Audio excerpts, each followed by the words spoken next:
Prince Archie's ex-nanny lifts the lid on the reality of working for Prince Harry and Meghan. For years, life inside the household of Prince Harry and Meghan, Duchess of Sussex, has been the subject of intense global fascination.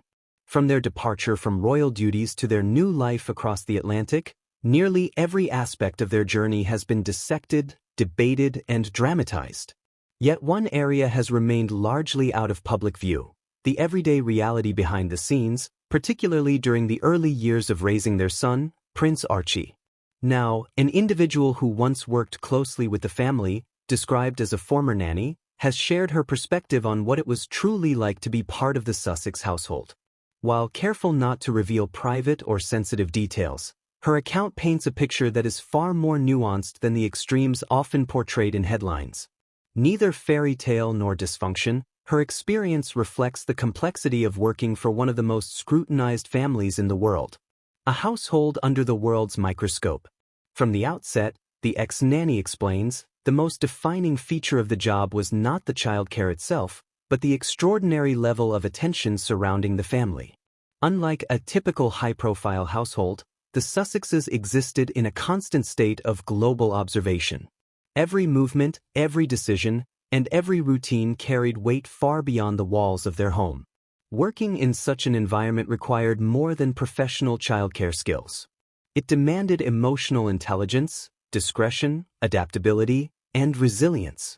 The nanny recalls that even routine tasks, walks, playtime, or nap schedules, were carefully planned around security protocols and privacy considerations.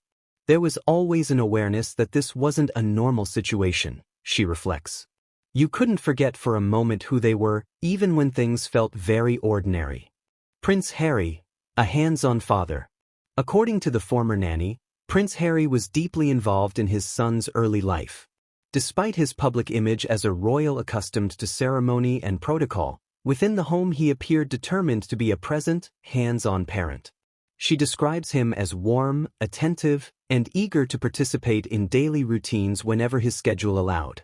Story time, play sessions, and simple family moments were not delegated automatically to staff. There was a strong sense that he wanted Archie to have the kind of childhood that felt grounded, she says.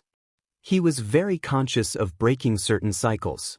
This attentiveness, however, came with high expectations.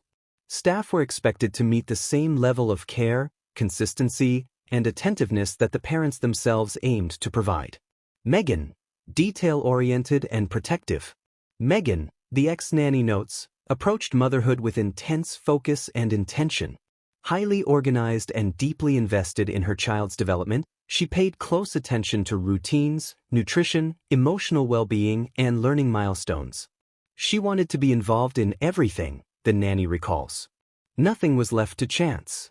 While some have characterized Meghan publicly as demanding, the former nanny's account suggests something more layered.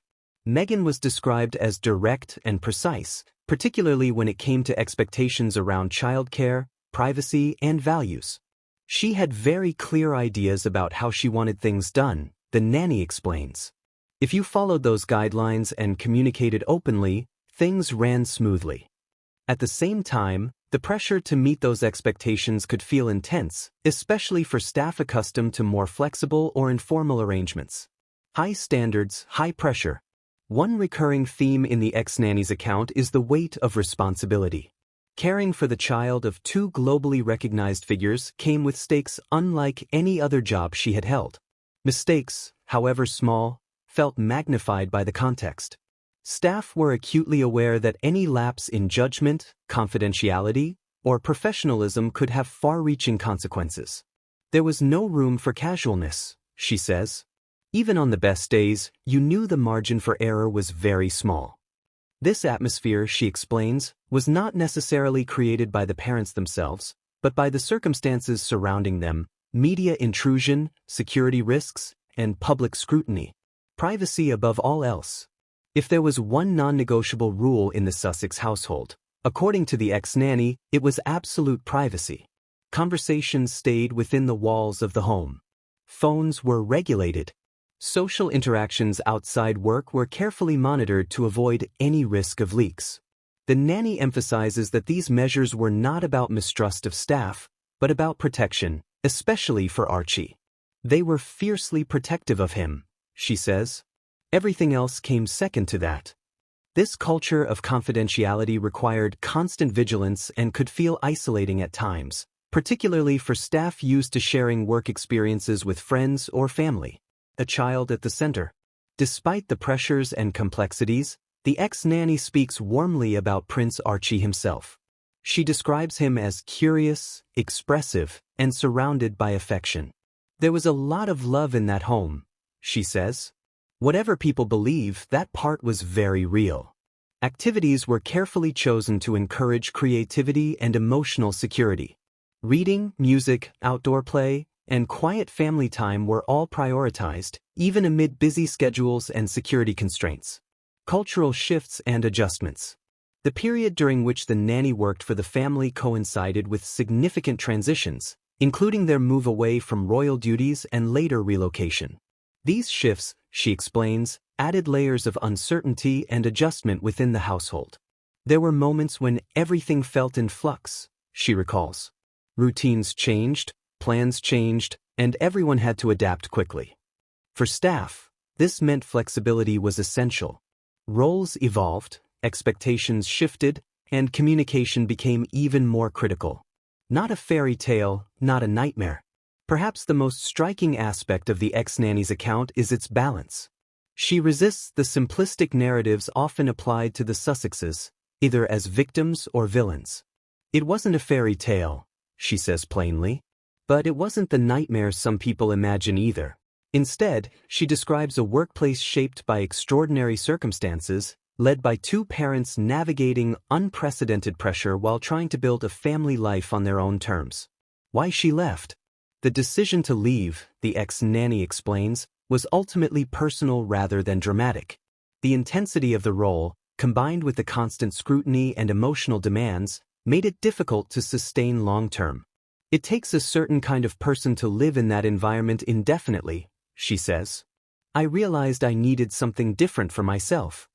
Her departure, she emphasizes, was professional and amicable. A final reflection.